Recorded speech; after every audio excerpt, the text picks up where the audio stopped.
BJP Ram मंदिर के पक्ष में था।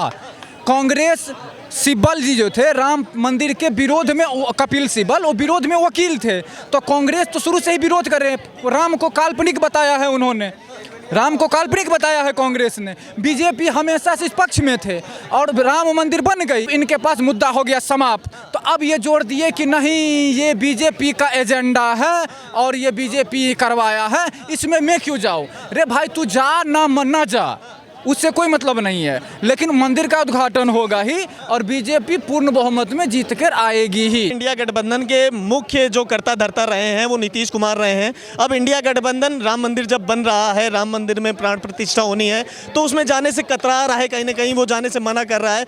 सीधे तौर पे तो नहीं मना किया जा रहा, लेकिन वो बता रहे हैं कि राजनीति का मुद्दा प्रधानमंत्री मोदी ने किया है राम मंदिर को लेके, तो हम उसमें कोई नहीं जा रहे हैं। इसको लेके क्या कहेंगे? देखिए, राजा राम, समझ गए ना, राजा राम त्रेता युग में जब उनको वनवास मिला था तो उनकी खराम को भरत जी ने सिंहासन पर रख करके 14 वर्ष तक राज किया था।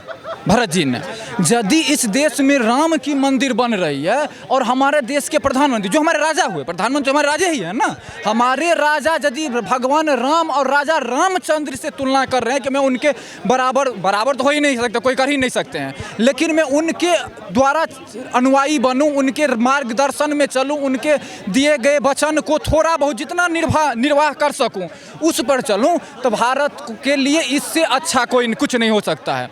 दूसरी बात, बीजेपी से यदि राम मंदिर को जोड़ा जा रहा है कि ये बीजेपी का है, तो राम सिर्फ बीजेपी के थोड़ी हैं, राम तो ऑल ओवर वर्ल्ड के लिए हर एक सनातनी पार्टी भी यही कह रही है कि राम केवल बीजेपी के नहीं है, तो बीजेपी क्यों मुद्दा बना रही राम मंदिर का? देखिए, बीजेपी कभी मुद्दा नहीं बना रही है, बीजेपी राम मंदिर के पक्ष में था। कांग्रेस सिब्बल जी जो थे राम मंदिर के विरोध में, कपिल सिब्बल वो विरोध में वकील थे।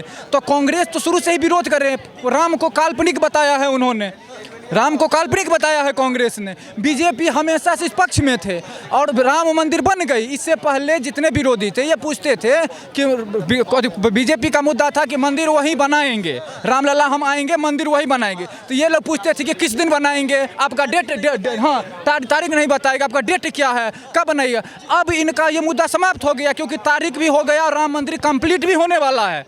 22 जनवरी को उद्घाटन है, मुझे हाँ, तो अब इनके पास मुद्दा हो गया समाप्त। तो अब ये जोड़ दिए कि नहीं ये बीजेपी का एजेंडा है और ये बीजेपी करवाया है, इसमें मैं क्यों जाऊँ। रे भाई तू जा ना जा, उससे कोई मतलब नहीं है, लेकिन मंदिर का उद्घाटन होगा ही और बीजेपी पूर्ण बहुमत में जीत कर आएगी ही। चाहे मंदिर का उद्घाटन होने से मंदिर में जो प्राण प्रतिष्ठा हो रही है उसको लेके युवाओं में क्या जोश है, युवाओं की क्या सोच है, बीजेपी के साथ है या इंडिया गठबंधन के साथ है? कि इंडिया गठबंधन में कोई ऐसा चेहरा ही नहीं है, सबसे पहले बात। दूसरी बात है, इंडिया गठबंधन जो है ना ये चलने वलने वाला नहीं है। ये तो सब मिल के अपने आप को सेफ करने के लिए एक जोन तैयार किया हुआ है, समझ गए ना। कुछ दिन पहले आपने देखा होगा कि वहाँ पर झारखंड में कांग्रेस के नेता के घर से इतना पैसे की गड्डी मिली है जो उतना आज तक कभी जो था ना हमारे जितने सीबीआई थे, सारी मशीनें खराब हो गई, आज तक उनको मिला ही, सारे मशीनें खराब हो गई, पैसे को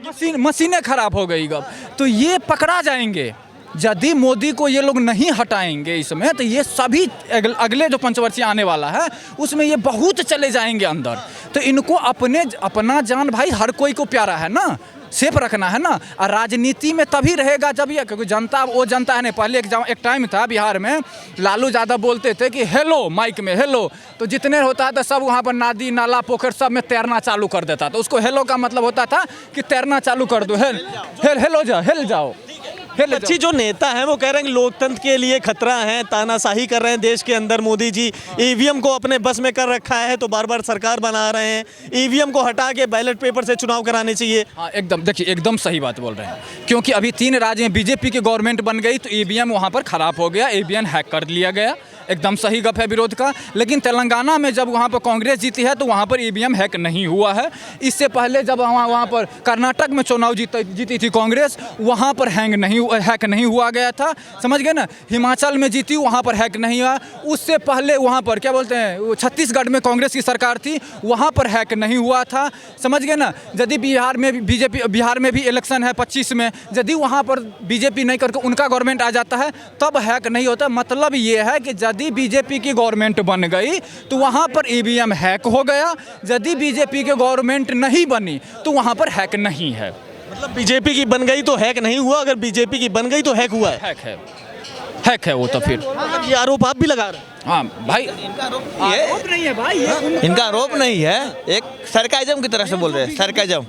हाँ सर, आप कहाँ के रहने वाले? हम भी बिहार के रहने वाले। बिहार से ही है। हाँ। अच्छा, लालू प्रसाद यादव ही मना कर दिए हैं मंदिर में जाने से, मंदिर में जो प्राण प्रतिष्ठा हो रही है उसमें जाने से। क्या कहेंगे लालू यादव के बारे में? देखिए भैया, हम यही कहेंगे कि लालू यादव वही हैं जिन्होंने जब रथ यात्रा निकला था अडवाणी जी का तो रथ को रोका था इन्होंने।